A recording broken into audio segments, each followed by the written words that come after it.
let's read about how the Nigerian army of today came to be in terms of its demography and the hierarchical structure was made. I'll be reading from this same book, What Britain Did to Nigeria, page 103.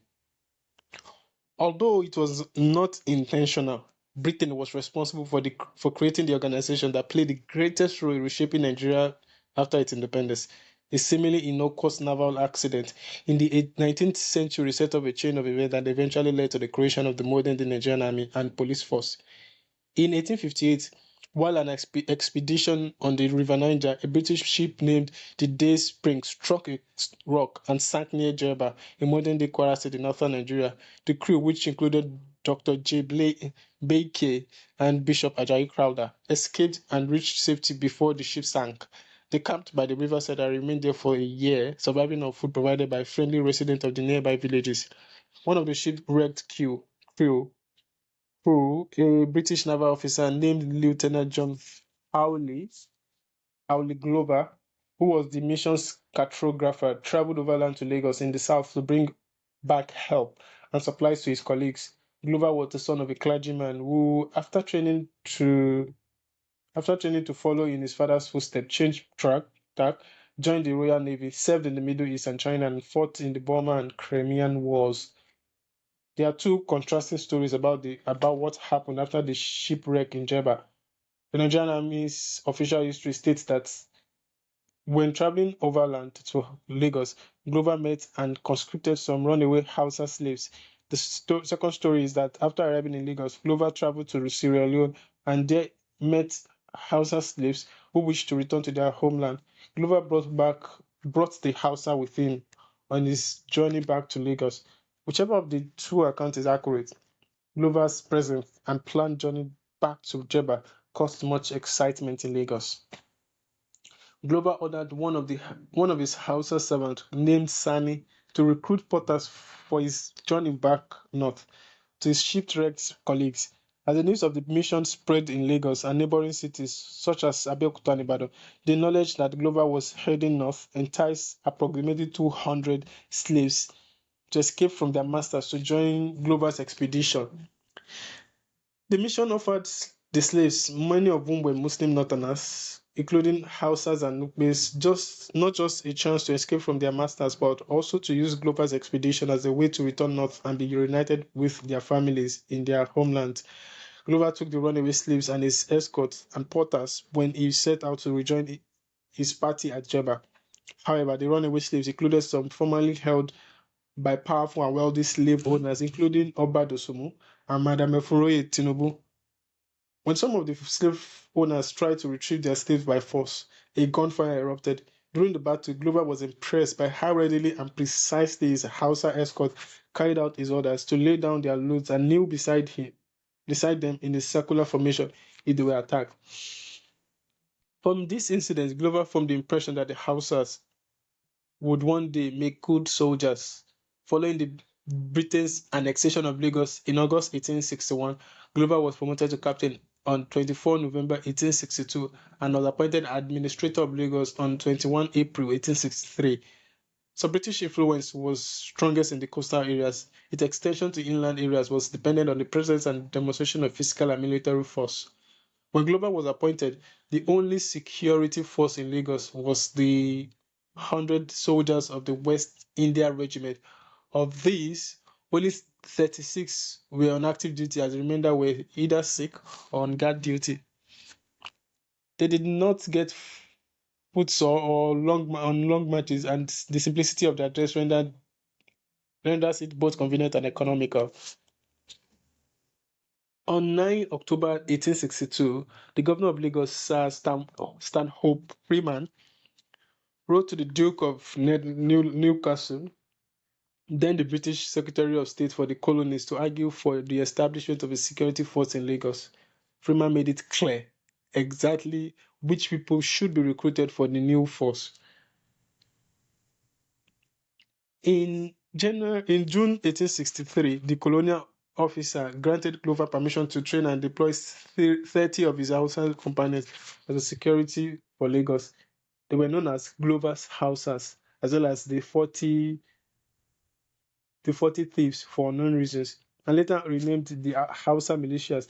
Their remit was enlarged to encompass internal security and military matters, and by December 1863, they had grown to 600. They were used to mount punitive expeditions and to protect British trade routes around Lagos. They also deployed in military operations against the Egba Yorubas in 1870, and 100 members were sent to Kumasi in Gold Coast, which later became Ghana, to fight against the Ashanti in 1873 to 74. When the Ashanti conflict ended, half of the Grovers Hausas remained in the Gold Coast, and the other half were sent back to Lagos and renamed Hausa Constabulary in 1886. The units that remained behind formed the foundation and what later became modern-day Ghanaian Army. The Hausa Constabulary was later renamed Lagos Constabulary and operated as a police force for Lagos Colony. An independent Hausa force was carved out of the constabulary and given exclusively military functions. British stereotyping of Hausas as a martial race led to a deliberately racialized military recruitment policy that would have long-term consequences for Nigeria's military and political stability over the next 150 years. Glover recruited Hausas as fighting troops, while other ethnic groups, many of whom were from areas near the southern coastline and whom the British regarded as less warlike, were used to perform menial duties as porters and interpreters. The diaries, memoirs, and recollection of British military and colonial officers are replete with fascination and admiration for the Hausas as a warrior martial race. A British army officer boasted that Hausas form the best fighting materials in Africa. They are short, sturdy-looking men and excellent marchers, while another British spoke of their force of character combined with the physical strength, which, as I believe, unsurpassed by any people in the world, that makes their Hausa the efficient soldiers he is. A British admiral said, they make admirable soldiers, being of great physical strength, and are cool and brave in action. These impressions were reinforced by the history of success in warfare that Muslim states acquired in West Africa. The British regarded Hausas as natural warriors whose religions imposed discipline on them and who were members of a culture accustomed to battle and victory. Apart from their racialized perception of the Hausas and other ethnic groups, there were practical reasons why the British chose them as martial race. The British habit of identifying martial races was not unique to West Africa.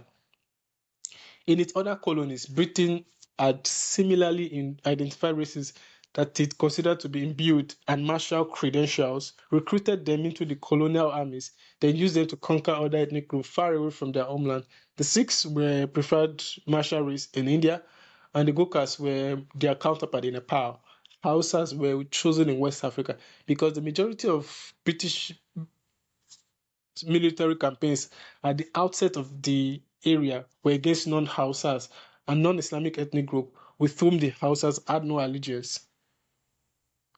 Captain Lennox said, the reason that the men were mostly recruited from far away north is because they make far and away better soldiers, and also because the majority of the fighting which now takes place occurs against the tribes in the north, and it is of great advantage to have men who are in no way connected with those against whom the fighting is taking place.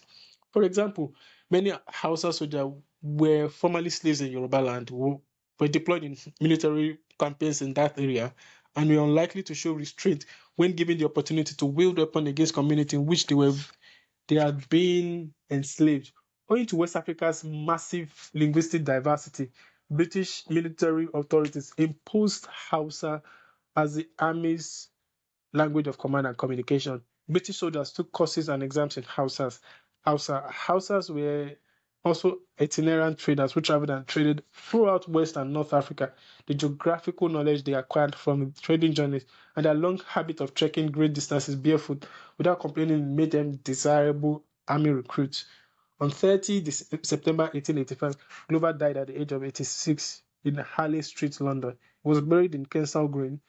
A monument to him, a life-sized marble bust, was erected in St. Paul Cathedral and was placed in the crypt next to that of Lord Nelson. The legacy of the militia he founded survived after him. the army as a colonial force. Other colonial